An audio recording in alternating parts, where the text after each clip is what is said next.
দেশের অস্তিত্ব টিকিয়ে রাখতে বেশি করে গাছ লাগাতে হবে বলে জানিয়েছেন বন ও জলবায়ু পরিবর্তন মন্ত্রী সাবের হোসেন চৌধুরী। শুক্রবার 14 জুন বিকেলে রাজধানীর গ্রিন মডেল টাউন মান্ডা মুগদায় অনুষ্ঠিত বাংলাদেশ আওয়ামী যুবলীগ কর্তৃক আয়োজিত দেশব্যাপী বৃক্ষরোপণ কর্মসূচির উদ্বোধন উপলক্ষে প্রধান অতিথির বক্তব্যে তিনি এসব কথা বলেন। বাংলাদেশ আওয়ামী যুবলীগের চেয়ারম্যান শেখ ফজলে শামস পরশের সভাপতিত্বে ও যুবলীগের সাধারণ সম্পাদক মোহাম্মদ মাইনুল হোসেন খান নিখিল এমপির সঞ্চালনায় অনুষ্ঠানে আরও বক্তব্য রাখেন ঢাকা মহানগর দক্ষিণ যুবলীগের ভারপ্রাপ্ত সভাপতি মাইনুদ্দিন রানা ও ভারপ্রাপ্ত সাধারণ সম্পাদক এইচ.এম. রেজাউল করিম রেজা।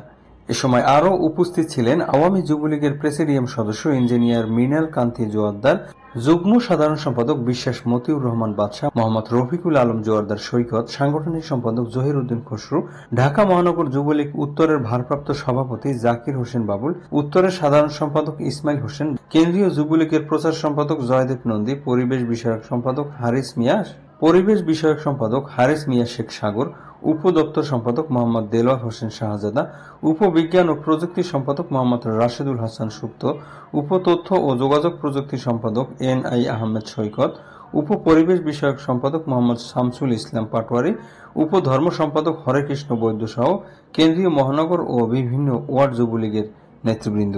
আমাদের প্রিয় নেত্রী জননেত্রী শেখ হাসিনা সারা দেশব্যাপী বৃক্ষরোপণ কর্মসূচির সূচনা করেছেন এবং তিনি বলেছেন শুধু বাংলাদেশ আওয়ামী লীগ নয়, আওয়ামী যুবলীগ, ছাত্রলীগ, শ্রমিক লীগ অর্থাৎ আমাদের প্রতিটি সহযোগী সংগঠন তারা কাজ করে যাবে, একইভাবে সারা বাংলাদেশে তারা গাছ লাগাবে।